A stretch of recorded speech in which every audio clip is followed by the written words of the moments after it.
Atlantic City, New Jersey. Boardwalk Plaza Hotel. September 19th, 1993. Thursday night, 11:45 in the evening. The casino floor below is alive with noise, slot machines ringing, dealers calling cards, the constant hum of money changing hands. But up here, on the 42nd floor, in Suite 4214, the world is different. Quieter, heavier, dangerous. Tommy Morrison sits on a leather sofa, his hands resting on his knees. He is 24 years old, 6 feet 2 inches tall, 228 pounds of muscle and raw power. The man they call the Duke, the great white hope of heavyweight boxing, the fighter who carries the lineage of John Wayne in his blood. Or so the promoters claim. His last fight was 3 weeks ago, a devastating knockout in the 4th round. His record now stands at 36 wins, 0 losses. Undefeated, unstoppable. The next big thing. In 6 days, he will step into the ring at the Taj Mahal Casino for what should be a routine defense. An opponent ranked 14th in the world. A fighter Tommy is expected to demolish. The kind of fight that builds momentum toward a title shot. A fight that should be a formality. But tonight, in this hotel suite, Tommy Morrison is learning that nothing is ever a formality. Across from him, sitting in a high-backed chair, is a man whose name Tommy will never speak aloud. A man in his late 50s, gray hair slicked back, wearing a dark suit that costs more than most people earn in a year. His face is weathered, lined with decades of decisions that ordinary people never have to make. His eyes are cold. Not angry, not threatening, just cold. Empty of mercy. The kind of eyes that have seen things and done things and feel nothing about any of it. This man is connected. Everyone in the room knows what that means. He is a capo in the Gambino crime family, one of the most powerful organized crime organizations in the world. A family that has its fingers in everything. Casinos, construction, unions, garbage collection, loan sharking, and boxing. Especially boxing. The room is not crowded, but it feels full. There are 4 other men present. 2 of them stand near the door, arms crossed, faces blank.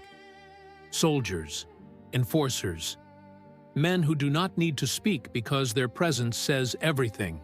The 3rd man is Tommy's manager, a man named Eddie Crane, 47 years old, balding, sweating despite the air conditioning.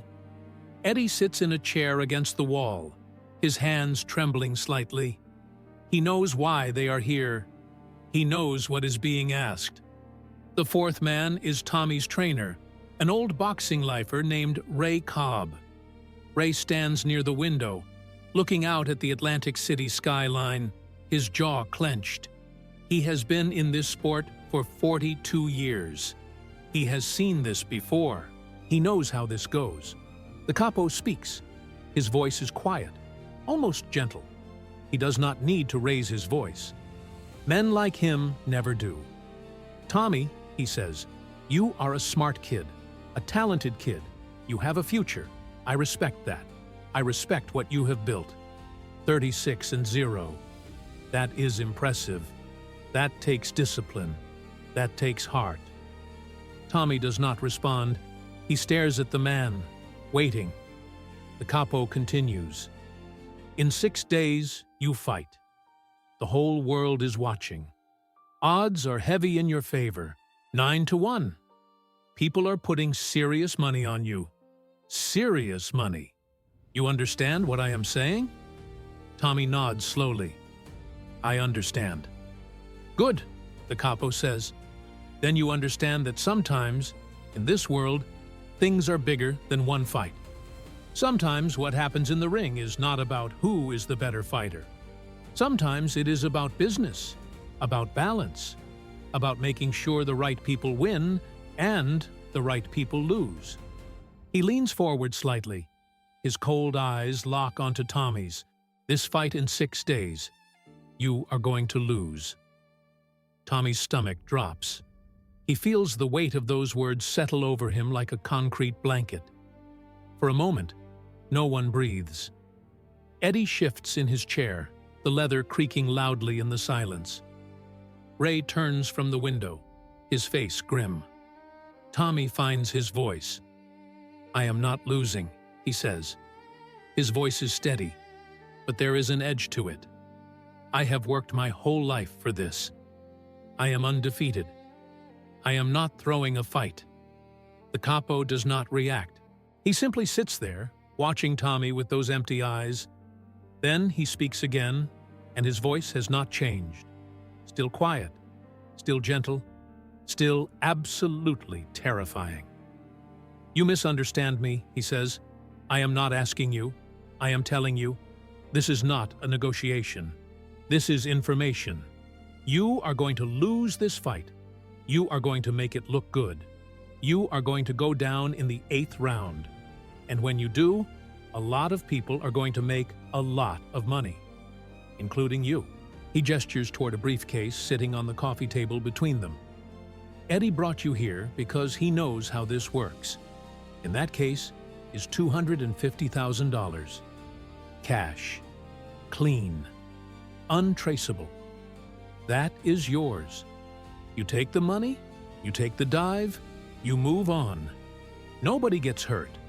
You fight again in 3 months, you win, you rebuild. You still get your title shot. This is just one bump, one small sacrifice. But you walk out of here tonight $250,000 richer." Tommy stares at the briefcase. His hands curl into fists. Every instinct in his body is screaming. He is a fighter. He has never quit, never backed down, never taken the easy path. He came from poverty, grew up in Oklahoma, dirt poor, raised by a single mother who worked 3 jobs to keep food on the table. Boxing was his way out, his salvation. Every punch he has ever thrown, every round he has ever fought, was about proving he was more than where he came from. More than the trailer park, more than the welfare checks, more than the whispers that he would never amount to anything. And now this man, this stranger, is telling him to throw it all away, to betray everything he has built, to become exactly what he swore he would never be, a fraud. Tommy looks up at the capo. "No," he says. The word hangs in the air. Eddie gasps. Ray closes his eyes. The 2 soldiers near the door shift their weight. The capo does not move. He simply stares at Tommy. 5 seconds pass. 10. The silence is crushing. Then the capo speaks again, and for the first time, there is something in his voice. Not anger. Something worse. Disappointment. "Tommy," the capo says, "I like you. I do. You have heart. You have pride. Those are good qualities. But they are also dangerous qualities. Pride makes men do stupid things. Pride makes men think they are bigger than they are. Let me be very clear with you. This is not about what you want. This is not about your legacy. This is about business. And in business, there are consequences for people who do not cooperate." He gestures toward Eddie. "Your manager knows this. He knows what happens when people say no to us. He has seen it. That is why he is sitting over there sweating through his shirt. That is why he brought you here. To save you from making a mistake you cannot take back." Tommy looks at Eddie. Eddie will not meet his eyes. "Tommy," Eddie says, his voice shaking. "Just listen to him. Take the money. Do the fight. It is one fight, one night. It does not change who you are." Tommy turns back to the capo. "It changes everything," Tommy says. "If I take that money, I am not a fighter anymore. I am a puppet. I am a joke. Everything I have done means nothing." The capo sighs. He stands slowly, smoothing his suit jacket. He walks to the window, looks out at the city lights. When he speaks again, his back is to Tommy. "Let me tell you a story," the capo says. 10 years ago, there was another fighter.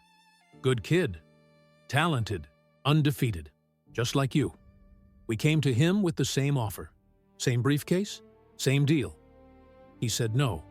He had pride, just like you. He thought he was untouchable. He pauses. 3 weeks later, he was in a car accident. Terrible accident. His right hand was crushed. 17 bones broken. He never fought again. Now he works at a car wash in Philadelphia. The capo turns back to face Tommy. "I would hate for something like that to happen to you." Tommy feels ice in his veins. This is not a bluff. This is not a scare tactic. This is a promise. These men do not make empty threats. They make examples. The room is silent again. Tommy looks at his hands. The hands that have carried him this far. The hands that have fed him, clothed him, given him a life. He thinks about his mother, about the promise he made to her that he would be somebody, that he would make her proud. He thinks about all the fighters who came before him, the ones who sold out, the ones who took dives, the ones whose names are remembered as punchlines. He thinks about what it means to be a champion, not just to win, but to win the right way, to stand for something. And then he thinks about the car accident, the broken hand, the car wash in Philadelphia. He thinks about never fighting again, never stepping into a ring, never hearing the crowd roar, never feeling that rush of victory. He looks up at the capo. "How do I know you will keep your word?" Tommy asks. "How do I know you will not come back next month asking for another fight? Another dive?" The capo smiles. It is not a warm smile. "We do not need to come back," he says. "Once we own you forever. You take this money. You are ours. We call when we need you. You deliver. That is how it works." Tommy takes a deep breath. He stands up. He is taller than the capo, stronger, younger. But none of that matters here. Here, power is not about muscle.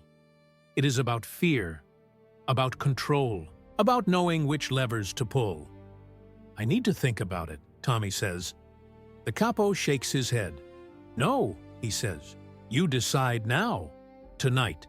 You walk out of this room with the money, or you walk out with nothing. But you do not walk out without deciding. Choose." Tommy looks at Ray. Ray is watching him, and for the first time tonight, Ray speaks. "Kid," Ray says, his voice rough with age and cigarettes, "I have been in this game longer than you have been alive. I have seen fighters take the dive. I have seen fighters say no. Both paths are hard, but only one path lets you look at yourself in the mirror." Tommy closes his eyes. He thinks about his mother. He thinks about the Oklahoma trailer park. He thinks about every person who ever bet against him. Every person who said he would never make it. And he makes his choice. He opens his eyes. "Keep your money," Tommy says. "I am fighting to win." The capo stares at him. For a long moment, nothing happens. Then, the capo nods slowly. "All right," he says. "You have made your choice. Live with it." He walks toward the door. The two soldiers follow. As he reaches the door, he stops, turns back. "One more thing, Tommy," he says. "Your legacy ends tonight. Not in the ring. Right here, in this room. You just do not know it yet." Then he is gone. The door closes. Tommy stands there, his heart pounding. Eddie is crying. Ray walks over, puts a hand on Tommy's shoulder. "You did the right thing, kid," Ray says. Tommy nods, but deep down, he is terrified. because he knows what comes next. 6 days later, Tommy Morrison steps into the ring. He fights like a man possessed. He wins by knockout in the 7th round. The crowd goes insane. He is still undefeated, still the Duke, still on top of the world. But 2 weeks later, strange things start happening. His gym is vandalized. His car is keyed. He gets phone calls in the middle of the night. No one speaks, just breathing. Then, silence. His next fight gets canceled. Promotional issues, they say. Then another cancellation. Suddenly, sponsors are pulling out. Nobody will say why. Within 6 months, Tommy Morrison's career begins to crumble.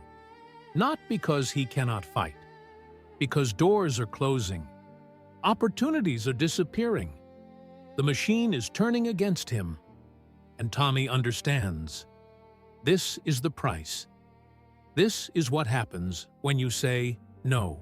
Years later, after everything falls apart, after the diagnosis, after the world turns its back, Tommy will think about that night in Atlantic City, about the briefcase full of money, about the choice he made, and he will wonder if he chose right, if pride was worth the cost, if standing for something mattered when everything else fell apart. But in that hotel room, on that September night in 1993, Tommy Morrison walked out with his integrity. And for one moment, that was enough.